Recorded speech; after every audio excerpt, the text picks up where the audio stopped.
Hey there, my name is Kenneth and you're watching my solo adventure here in Dungeons & Dragons 5th edition. As always, I'm playing the monk Ming Zao. He is trying to gain strength, complete his training out in the outside world, start his adventure, and eventually one day challenge his master for the leadership of his order. Now, he tried to do that in our last session.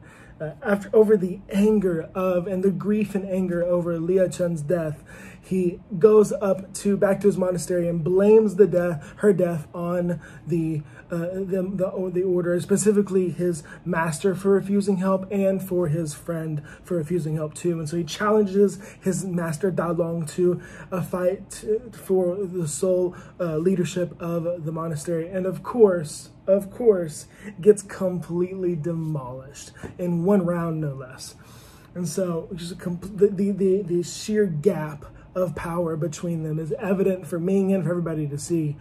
And as the master is just beating Ming within an inch of his life, who else shows up but Lieutenant Mythic Soldat of the merchant militia that Ming had contracted and asked to come help free the village from the undead threat. And so he now, I remember that before Ming left, him and Modig had a conversation of sorts where, Modig could tell he was being driven by anger and not by anything else. And he's seen that hurt men on the battlefield before, and that in a way touched his heart a little bit. And so he actually found out where the monastery was, because Ming left without saying goodbye. And so Ming, he found out where the monastery was, came up with 2 of his men, and came upon the fight happening, and literally the fight ending more like it. And so he steps in and asks for mercy on Ming's behalf. The master grants it, surprisingly. We rolled the fate chart surprisingly. And he allows Modig to take Ming back down the mountain. And according to the rules of the monastery, that whenever someone challenges and fails to defeat the master, they must wait a whole nother year before they can challenge them again. So Ming has a year where he's unable to do anything really about avenging Lia's, or at least in his mind, avenging Lia's death. So yeah, we have a year left until we can challenge the master again. But until then, this is kind of the last session of this little prologue section. At least it seems like a prologue to me, just from my own kind of understanding of how the story's working so far. It seems like a prologue. So our scene set up is Ming is being taken back to the village by Modig Soldat after being soundly defeated by Master Dalong in single combat. Now, in terms of threads, all the threads have pretty much been solved except for continued training. Now, there is a couple other things there we can think about too.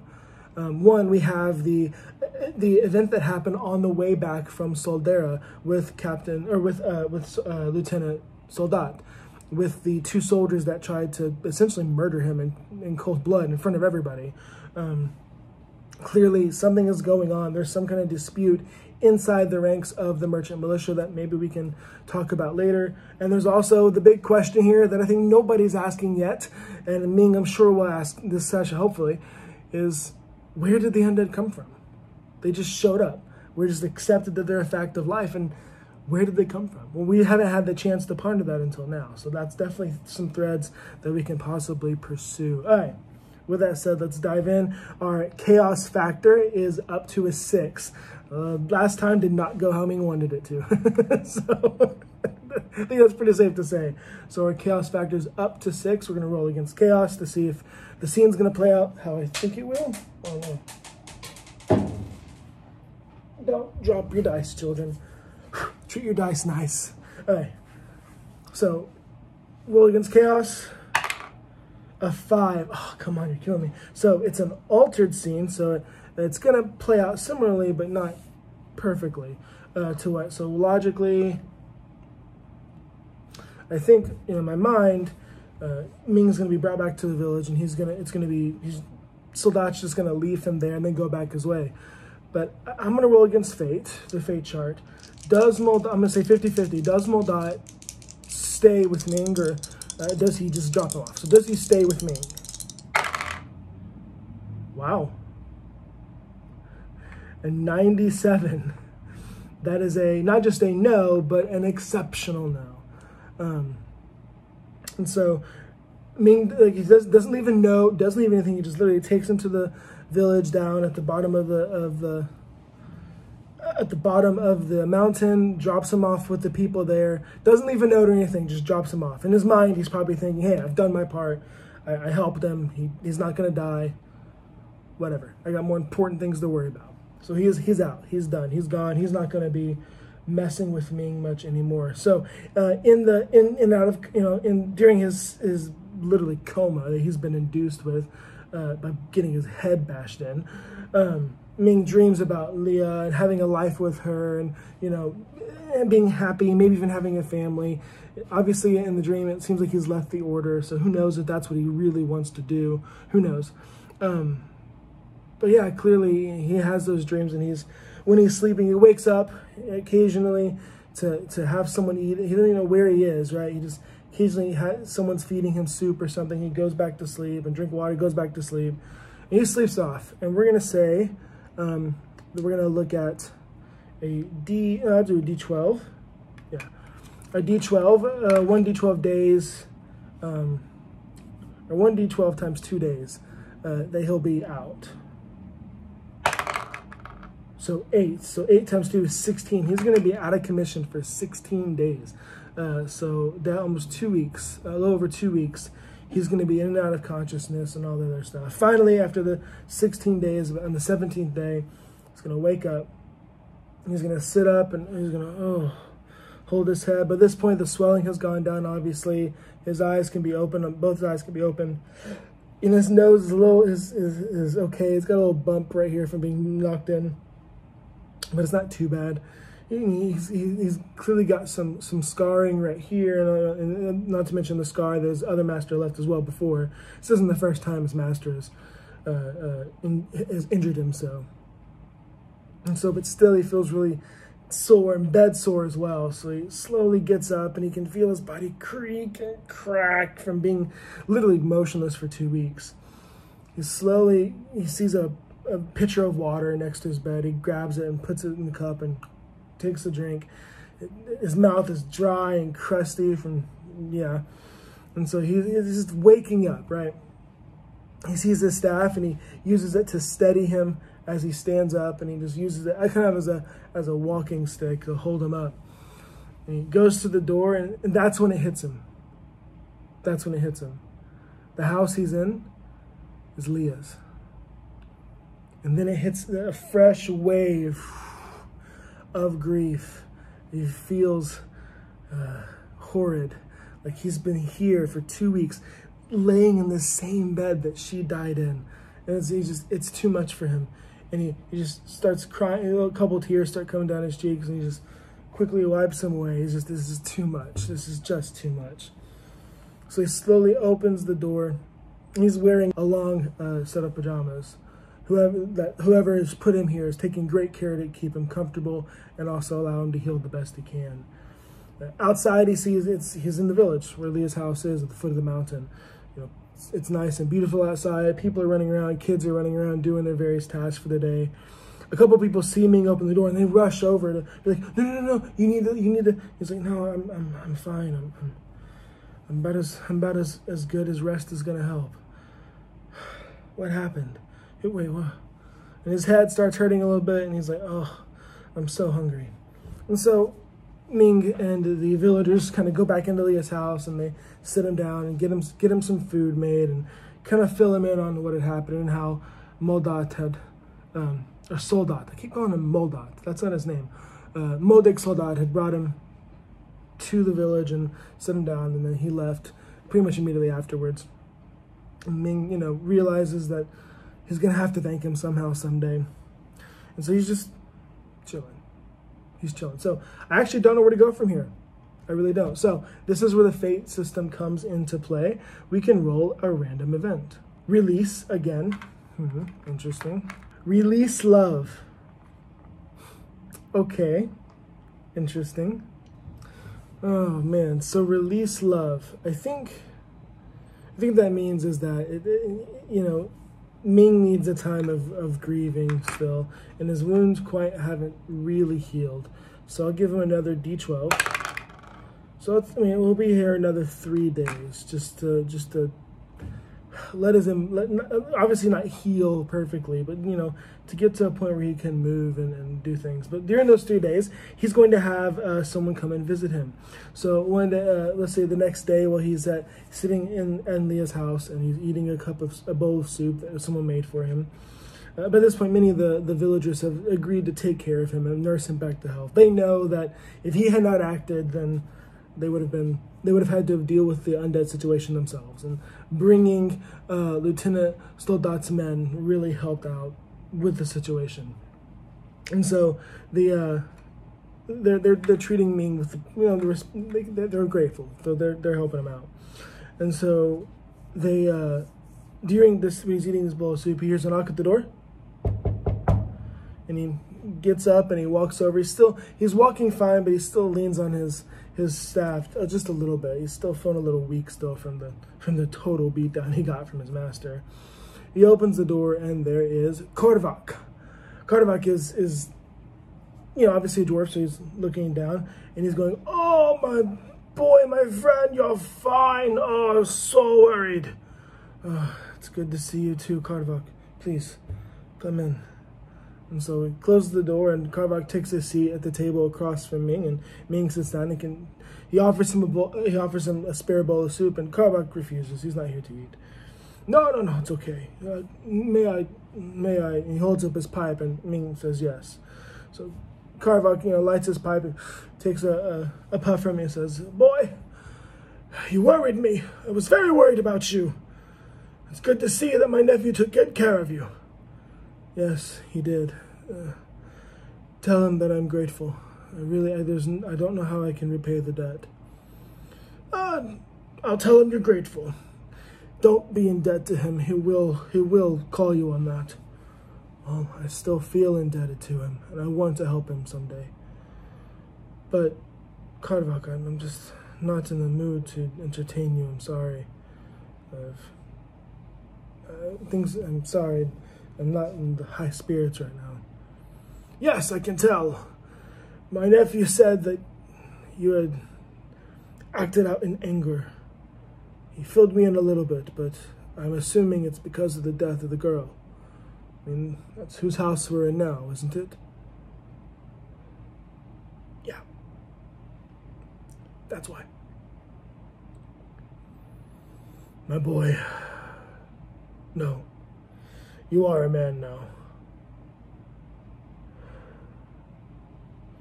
You listened to me for years, regale you with stories of my tales traveling around. I told you all the best things. I told you about the adventures and the excitement. I told you about finding hidden treasure in lost tombs. I told you about meeting exotic women. It was fun. I never told you about how many friends I lost along the way, how much death and destruction I saw. I never told you those things." "Yeah? Why not?" "Because, boy, that's for me. I bear that burden. Just like you will now have to bear the burden of Leah's death. I know you cared for her. The whole village knows you cared for her." At this point, he's getting a little emotional again. He's starting to well up. "Boy, it never gets easier. Hear me. But in your travels, you're going to face a lot of death. This world is not safe. It's not safe at all. If you're not prepared for that, go back to your monastery, where you're safe." "Thank you, friend. Thank you. I have seen you grow so much through your whole life, and to see you risk your life for this village. And then to go up against your master, it sounds like it looks like you got defeated soundly." "Yeah, he demolished me in one round. He completely just, bam! He took me out. Korvak, I'm not strong enough to face him yet. Then get stronger and go face him. Mano a mano. One-on-one. Take him out. Avenge your defeat. But you must get stronger, yes? Yes. Good. And you don't have time to wallow around here, do you? No, I don't. You'll be fine. Leah would want you to go. I don't know if she would. She said she wanted me to stay before she passed. I know, she loved you. But she's not here anymore. She has returned to the gods. You are still here. Go, explore, see the world, so that you can regale me with your tales when you come back to these neck of the woods. Will you listen to my tales? They might not be as exciting as yours. Ha ha ha ha! I doubt that. I think your tales will be just as exciting. Thank you, friend. Truly, thank you. You've helped me lift my spirits a little bit. Good. Finish eating. You need your strength. So they talk back and forth a little bit over the next couple days that they're there. Korvak's staying in his wagon on the outskirts of the village. After 2 days, Ming feels relatively back to normal.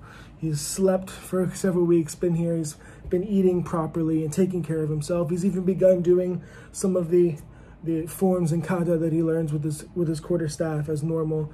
And though he's rusty from not doing it for several weeks, he's getting back into the groove of things now. And he's feeling slowly back to normal. He feels a little bit stronger though too. He feels like he's gained something, whether emotionally or mentally or even physically. He's gained something. And so the thought crosses his mind. Where did the undead come from? Surely armies of the living dead do not just decide to create themselves. And so he goes to the captain of the watch, the captain of the guard. And of course, they exchange pleasantries, and the captain thanks him for his help to repel the undead. And he says, "Captain, from what direction did the horde come from?" "Well, it came from the west, from the desert." And nothing else has come from that direction? "Nah. Just those undead hordes that you helped us out. We appreciate it. Thank you very much." Of course, of course. To the west. That's where they came from. "Yep, sir." "Thank you, Captain." "Aye." To the west, then. So Ming is now deciding to go west. He's gonna see if he can find the source of these undead. Whatever has caused this was probably going to cause it again, and he wants to stop that from happening. Maybe not to avenge Leah, but to make her death be worth it, to not be senseless and pointless. And so, Ming sets out west, towards the desert, where he will attempt to find the cause of the undead problem, the undead army that came this way. Who knows if he'll be able to find it? Nobody knows, but that is kind of the beginning of this adventure. And so with that, the prologue is over. So with that, yes, the prologue is over. And so I'm super excited to how this adventure is turning out. I'm liking it so far. I've got some real, connections between Ming and several of the characters now that I've got involved in the story. Yeah, this is a lot of fun. So this will be kind of the end of the first prologue little arc of the story. And so the next arc starts next session. But I'm going to stop here for now. That's a good scene and a good place to end up. I've got a full page of scenes from this arc. It's really cool. I think I'm going to keep to this eight scenes an arc. That seems to be a good number. But still, yeah, this was fun. I hope that you're enjoying it. I mean, if you're not, I don't care. I am, and that's all really that matters. And so I'm going to post this on YouTube just to so people can enjoy it. And I'm going to do some more of it. This is going to be more for me than anything, just to have fun with it. But still, I've enjoyed it so much. Thank you so much for watching. I hope that you'll stay tuned for the next arc in the story. So thank you so much. Have a good day. Bye.